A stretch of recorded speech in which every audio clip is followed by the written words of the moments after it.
मंडळी, देशामध्ये 2024च्या लोकसभेसाठी सर्व पक्ष तयारी करायला लागलेत। या संदर्भात वेगवेगळे समीकरणं, वेगवेगळ्या चर्चा ह्या देशात आणि राज्यात होत आहेत। अशातच महाराष्ट्रात एक चर्चा उदयाला आली आहे, चर्चा जोरात सुरू आहे। ती म्हणजे प्रकाश आंबेडकरांची वंचित बहुजन आघाडी, काँग्रेस, राष्ट्रवादी काँग्रेस, शिवसेना उद्धव ठाकरे गट यांच्या महाविकास आघाडी किंवा इंडिया आघाडीसोबत येणार असल्याची।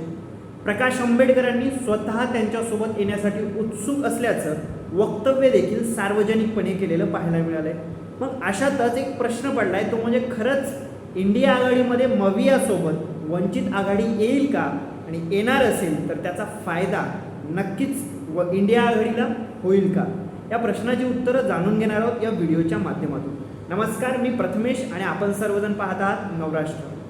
मंडळी, तुम्हाला सर्वांना माहीत आहे, वंचित बहुजन आघाडीनं शिवसेना उद्धव ठाकरे गट यांच्यासोबत युती केल्याचं अगोदरच जाहीर केले। शिवसेना उद्धव ठाकरे गट आणि वंचित बहुजन आघाडी प्रकाश आंबेडकरांची या दोघांची युती, या दोघांची आघाडी झालेला आपण सर्वांनी पाहिलेला आहे। आता येणाऱ्या काळात काँग्रेस आणि राष्ट्रवादी यांना सोबत घेतील का, प्रकाश आंबेडकरांना सोबत घेतील का, हा पहिला महत्त्वाचा प्रश्न। तर इतिहास असा सांगतो की या सगळ्या गोष्टीला, वंचित बहुजन आघाडीला सोबत घ्यायला काँग्रेस आणि राष्ट्रवादी काँग्रेस हे तेवढंसं सकारात्मक दिसत नाही। त्याचं कारणही 2019ची निवडणूक आणि मागचं राजकारण आहे। 2019ला MIM सोबत युती करून वंचित बहुजन आघाडीने लोकसभेच्या निवडणुका महाराष्ट्रामध्ये लढवल्या। तेव्हा प्रचंड अशा जोरदार सभाही घेतल्या। छत्रपती संभाजीनगरमधून MIMच्या पाठिंब्यावर वंचित बहुजन आघाडीचे उमेदवार हे इम्तियाज जलील MIMचे निवडून आलेले देखील पाहायला मिळतात। मग हे सगळं झालं तेव्हा त्या अगोदर MIM सोबत युती करण्याच्या अगोदर काँग्रेसला युती करण्यासाठी, काँग्रेससोबत जाण्यासाठी प्रकाश आंबेडकरांनी चर्चा केली होती। त्यावेळेस प्रकाश आंबेडकरांनी काँग्रेस लोकसभेमध्ये मागच्या 3 वेळा जिथं जिथं सलग पराभवाला सामोरं गेले ते मतदारसंघ वंचित बहुजन आघाडीला मागितले होते, परंतु काँग्रेसनं असं करायला नकार दिला आणि ही युती होऊ शकली नाही। म्हणून वंचित बहुजन आघाडी MIM सोबत गेली आणि मग या सगळ्या गोष्टीमध्ये वेळोवेळी एकमेकावर आरोप प्रत्यारोप करण्यात आले।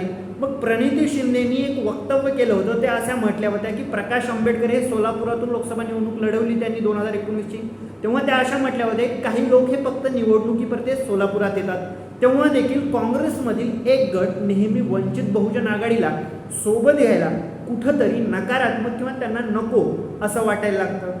तर दुसरीकडे राष्ट्रवादी काँग्रेसची चर्चा, राष्ट्रवादी काँग्रेस आणि वंचित बहुजन आघाडी या दोघांचंही नेहमी खटकत असलेलं किंवा या दोघांनीही नेहमी माध्यमांसमोर एकमेकांच्या विरोधात भूमिका घेतलेलं पाहायला मिळतं। त्यामुळं अशात शरद पवार हे वंचित बहुजन आघाडीला आणि प्रकाश आंबेडकरांना सोबत कितपत घेतील याची देखील साशंकता आहे, हे देखील आपल्याला 100% सांगता येणार नाही। त्यामुळे राष्ट्रवादी काँग्रेस आणि काँग्रेस या दोघांना वंचित बहुजन आघाडी इंडिया आघाडीमध्ये घ्यायची की नाही याबद्दल हे दोघं नकारात्मक असताना दिसत आहेत। तर उद्धव ठाकरे गट शिवसेनेचा हा वंचित बहुजन आघाडीला सोबत त्यांनी अगोदरच घेतलेला आहे।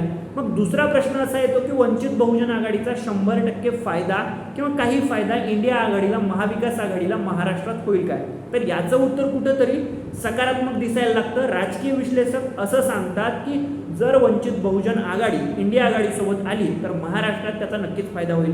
मग याचं उत्तर आपण शोधण्याचा प्रयत्न केला तर 2019ला जिथं जिथं काँग्रेसच्या उमेदवारांचा पराभव झाला आहे तिथं जास्तीत जास्त मते ही वंचित आघाडीच्या उमेदवारांना खाल्लेली आहेत। वंचित आघाडीच्या उमेदवाराला मतं पडली म्हणून काँग्रेसच्या काही उमेदवारांचा पराभव झाला, हे चिन्ह पाहायला मिळतं। उदाहरणादाखल नांदेडची जर आपण लोकसभा पाहिली तर नांदेडच्या लोकसभेमध्ये 2019ला अशोकराव चव्हाण हे काँग्रेसचे उमेदवार होते, त्यांचा पराभव प्रताप पाटील चिखलीकर BJPच्या उमेदवारांनी केलेला।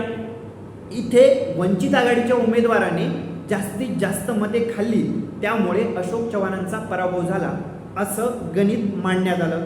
दुसरं उदाहरण सोलापूरचं सुशीलकुमार शिंदे यांचा पराभव झाला, तिथंही भाजपाचा उमेदवार निवडून आला। यामध्ये देखील प्रकाश आंबेडकर स्वतः उमेदवार वंचित बहुजन आघाडीचे होते, म्हणून सुशीलकुमार शिंदे आणि काँग्रेसच्या उमेदवाराचा पराभव झालेला आपल्याला पाहायला मिळतं।